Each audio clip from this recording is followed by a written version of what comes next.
Buena gente, ¿qué tal?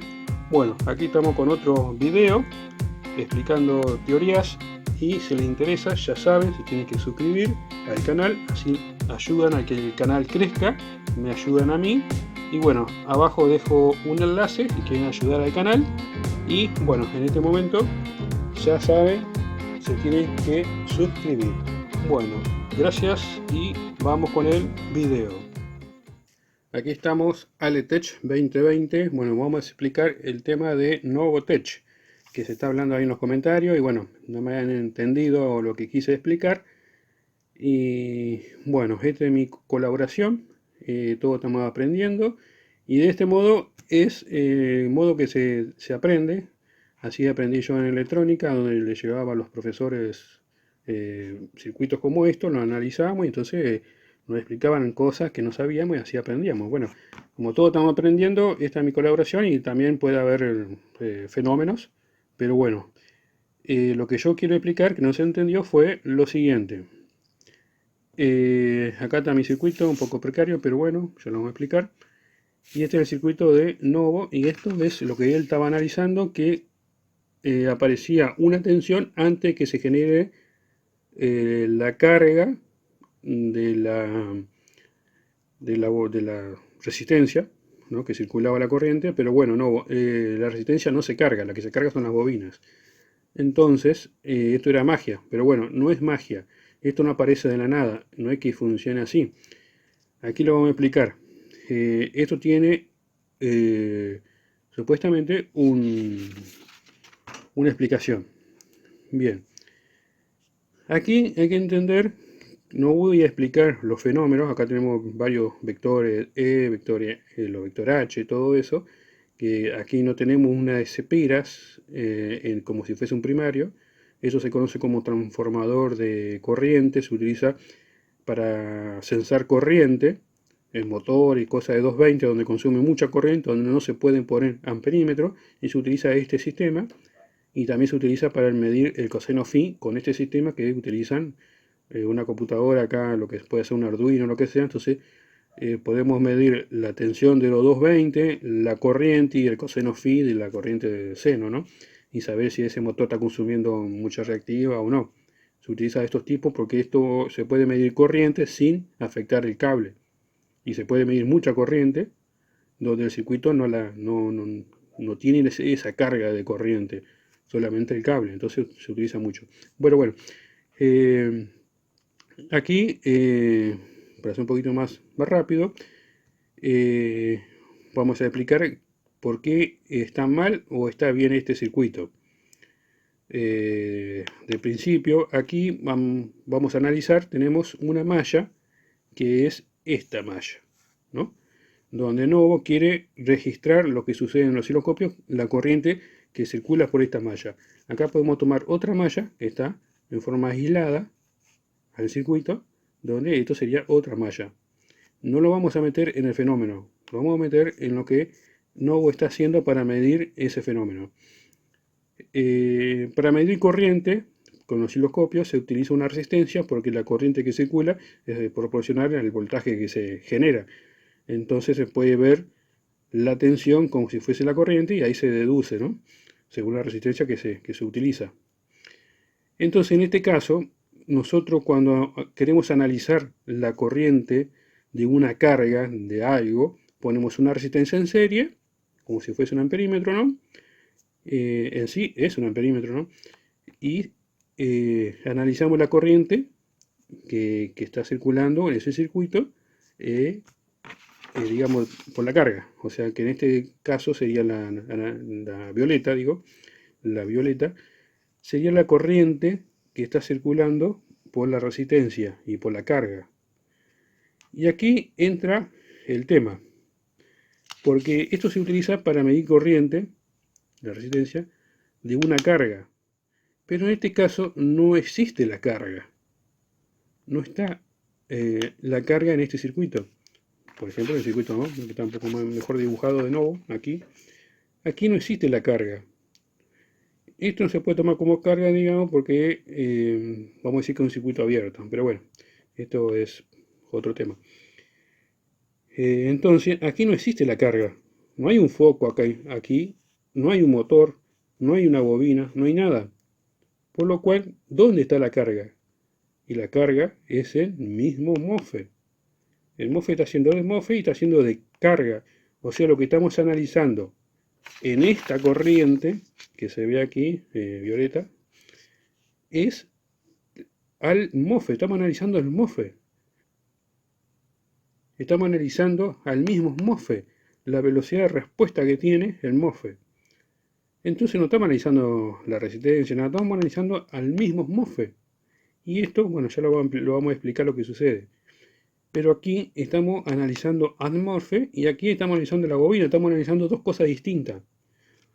Entonces, vamos por una cosa, o sea que nosotros estamos analizando al MOSFET. ¿Por qué? Porque no tenemos una carga. Si tuviéramos una carga, estaríamos analizando la carga más el MOSFET, pero como el MOSFET tiene una corriente muy pequeña, digamos, se desprecia y se toma la carga. Pero en este caso, como no existe la carga, toda esa corriente que se analiza es del mismo MOSFET. Y esto yo no me lo saco de la galera. Por ejemplo, si ustedes utilizan las hojas, los PDF de los MOSFET, van a ver muchas curvas, y por ahí algunas marcas le va a decir cómo se mide eso. Y este circuito que está aquí es muy parecido al de Nova, resistencia, MOSFET y fuente, y la frecuencia que se utiliza. Entonces, de aquí salen las gráficas de respuesta que tiene el MOSFET. Y esto es lo mismo que hizo nuestro amigo Novotech. Un franco de subida y un franco de bajada. Este tiempo de aquí a aquí, este tiempo es el tiempo off y este es el tiempo on del MOSFET. La velocidad que tiene para responder desde que el MOSFET recibe la tensión en la base. Entonces, la tensión que recibe el MOSFET en la base está graficada acá en voltaje GS, o sea, de base y surge. Entonces, cuando la tensión comienza a subir, porque tampoco es una subida instantánea, vamos a hacer una explicación en ese tema. ¿A dónde está? Sería así. Nosotros tenemos el osciloscopio, ¿no? Vamos a hacer dos osciloscopios. Y tenemos una onda cuadrada. Nosotros la vemos bien cuadrada la onda, porque es una frecuencia baja. Pero si nosotros empezamos a analizar este franco de bajada y le ponemos un zoom y solamente mostramos de aquí a aquí con el osciloscopio, lo agrandamos toda la pantalla, entonces lo que veríamos sería esto. Si nosotros hacemos un zoom de esto, vamos a poner ahí y vamos a poner así. Si nosotros hacemos un zoom de esta partecita de la onda cuadrada, vamos a ver esto. Que eso le va a tomar un tiempo que va desde aquí hasta aquí. Eso es un tiempo. Ese tiempo no se ve cuando las frecuencias son muy bajas. El osciloscopio hace como si fuese una cosa instantánea, pero en realidad no es instantáneo, tienes microsegundos. Bien, esos tiempos se los da el mismo fabricante, donde te dice que los tiempos, este es el tiempo, el voltaje de la base. Entonces, cuando la base sube de tensión, se hace positiva, y el MOSFET se tiene que enterar que subió la tensión en la base y tiene que cerrar esta compuerta, hacerla 0 ohms, que sea un cable, entonces le va a tomar un tiempo. Ese tiempo está acá, es T on más TR. Y el tiempo de apagados es T off y T F. Se suman esos tiempos y eso se da en muchos casos cuando son velocidades muy altas. Esto se ve mucho, porque esto afecta al calor del MOSFET y la respuesta y la frecuencia y todo eso. La parte capacitiva, parásita que tiene el MOSFET, más la resistencia. Entonces esto se puede hacer, por ejemplo, más corto, se puede hacer mucho más largo, pero bueno, está dentro de un parámetro, porque es propio del MOSFET, ¿no? Cómo fue construido y lo que se utilizó para hacer y todas esas cosas. Entonces, para hacerlo más corto, digamos, entonces acá estamos analizando al mismo MOSFET. Estamos analizando al mismo MOSFET. Y lo estamos comparando con tensión. Nosotros sabemos que una bobina y un capacitor tienen reactancias inductivas, ¿no? Y capacitivas. Y sabemos que un capacitor atrasa la tensión y la bobina hace lo contrario. Por eso aparece una tensión antes. Entonces, como digo antes, no me voy a meter en el efecto, pero nosotros estamos analizando corriente y tensión. Entonces aquí hay que sumarle el desfase que existe. Entonces no podemos comparar tensión con corriente. Tenemos que comparar tensión con tensión, corriente con corriente y tener un punto de referencia del circuito. Desde donde comenzamos a comparar todo eso, porque nosotros comparamos eso, tenemos 4 señales, tendríamos que tener un osciloscopio de 4 canales, más un canal para tener un tiempo de referencia, un tiempo de evento que se llama. Entonces, de ese tiempo de evento, vamos a graficar por aquí, tenemos todos los osciloscopios, tenemos este osciloscopio, vamos a poner más osciloscopios, así. Podríamos tener, no sé, la tensión esa que aparece así, así, después, bueno, aparece al revés. Podríamos tener la corriente de ese pico que podría estar trazada a 45 grados y hacer así, y luego hacer así. Entonces tendríamos todas las señales de esta rama. Esto es una rama del circuito, es una rama. Hay un circuito aquí donde hay tensión y corriente, y aquí hay otra rama del circuito donde hay tensión y corriente. Por lo cual, si nosotros sumamos esto, tenemos 4. 1, 2, 3, 4, más, vamos a dibujar acá arriba, un osciloscopio más, donde tenemos, por ejemplo, un tren de pulso, donde esto lo tomamos como referencia para ver cómo suceden los eventos. Y ahí tendríamos que analizar todo eso que dice Novotech. Pero tendríamos que tener un osciloscopio de 5 canales, para decir, bueno, desde este punto, qué está sucediendo con una señal, qué está sucediendo con la otra señal, con la otra, y quién se atrasa, quién se adelanta. Entonces ahí tendríamos algo más perfecto. Pero en este caso, estamos analizando la corriente del MOSFET, que esto yo no me lo saco de la galera, está puesto aquí, que te lo da los mismos fabricantes, cómo se analiza ese sistema de los MOSFET, velocidad de respuesta y todas esas cosas, con un efecto de campo que se genera aquí, que eso yo, bueno, no digo que no sea, que puede ser, nadie sabe todo, que puede suceder eso, pero hay que afinar los cálculos y hacerlo con algo más preciso, porque acá estamos comparando dos cosas distintas. Estamos comparando un perro con un gato, entonces no son iguales. Entonces tendríamos que analizar de ese punto, porque aquí, bueno, los campos H que se generan, la corriente, y otra cosa, que nosotros ponemos un voltímetro, el voltímetro, por ejemplo, casi todos tienen 1 mega de impedancia. Por ejemplo, esto es un circuito abierto, no está circulando corriente, no estamos trabajando o viendo la corriente que está circulando en esta malla, solamente la tensión. Por eso la tensión es muy elevada, porque está en un circuito abierto, aparece enseguida, cuando se genera el campo E o campo H, lo que sea, se genera enseguida la tensión y aparece enseguida, por eso aparece enseguida la tensión aquí, me parece rapidísimo. Otra cosa, no sé si llegaron hasta aquí con el video. Si llegaron hasta aquí, bueno, ya saben, se tienen que suscribir al canal de Aletech, que vamos a explicar varias cosas ahora en este año. Ya saben, ahí el botoncito, se suscriben, activan todo y así somos más. Y vamos a explicar otra cosa también con el tema de los Bedinis. Vamos a explicar con Mauricio, aprovecho acá en este video. Otra cosa que voy a explicar de esto, de Novotech, es lo siguiente. Este pico de tensión que nosotros estamos analizando es un pico de tensión cuando el circuito ya estuvo encendido. ¿Se entiende? Cuando ya el circuito estuvo encendido. Entonces, él lo que ve un pico que se genera antes que se genere la corriente.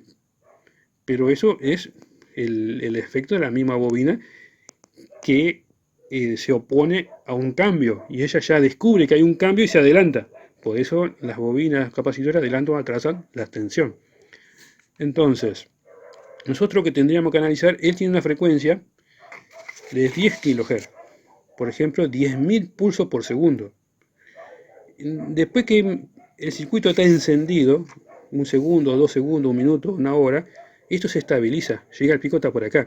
Pero en los primeros, nosotros tenemos 10.000 pulsos, tendríamos que analizar los primeros 5 pulsos, 5 pulsos de cuando se enciende el circuito. Si nosotros analizamos los 5 primeros pulsos de los 10.000 que se genera en un segundo, este pico no estaría aquí, estaría por aquí abajo, y va creciendo, va creciendo, va creciendo, va creciendo, hasta que se estabiliza, porque ya la bobina sabe que el campo magnético es de tal potencia, de tal velocidad, que bueno, yo me estabilizo aquí por la cantidad de espira que tengo, la forma que tengo y todo eso. Entonces nosotros estamos analizando el circuito después que se encendió. Si nosotros tomamos cuando empieza a encender las primeras frecuencias de los 10.000 pulsos, esto sería un poco más corto, y se va haciendo más largo, hasta que se estabiliza. Capaz que esto también es más corto, se hace por aquí, por aquí, por aquí, y se va haciendo un poco más largo. Eso también influye cuando yo le digo, si nosotros analizamos todos los pulsos del primer segundo, que son 10.000, que son varios, había que analizarlo.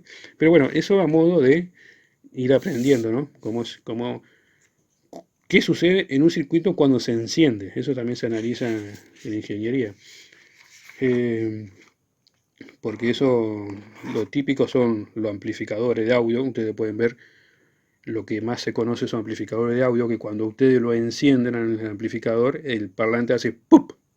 Bueno, eso se analiza para que no suceda, porque si eso sucede se rompe el parlante, porque el circuito se está estabilizando. Entonces eso también es otro tipo de análisis, ¿no? Pero eso es lo más común porque todos tenemos amplificadores, y todos cuando prendemos un equipo escuchamos ese ruido. Bueno, gente, ya saben, suscríbanse y vienen videos más mejores. Aprovecho a decir en este video que voy a hacer unos videos sobre bedinis, explicando algunas cosas muy técnicas de los bedinis. Entonces, si les interesa esos temas, ya saben, suscríbanse a este video, y lo vamos a retar a mi amigo Mauricio, que está explicando algunas cosas sobre los bedinis. Ok, suscríbanse. Y ya saben el tema de los bedinis, que le vamos a llamar con otro nombre, como teoría de los bedinis, o teoría de los motores de pulsos, o Labs Theoric Motor Pulse, tal vez lo llamemos así, o teoría de los motores de pulso en laboratorios. Pero bueno, ya vamos a ver, gente, suscríbanse, y le vamos a explicar cosas que en ningún canal lo van a ver. Nadie se lo va a explicar a un nivel así, porque creo que los ingenieros no se toman el tiempo de explicar estas cosas por YouTube. Bueno, gente, ok, gracias. Suscríbanse, no se olviden. Y bueno, gracias por ver el video si llegaron hasta aquí. Y acá está mi explicación de este circuito de Novotech. Ok, bueno, gracias.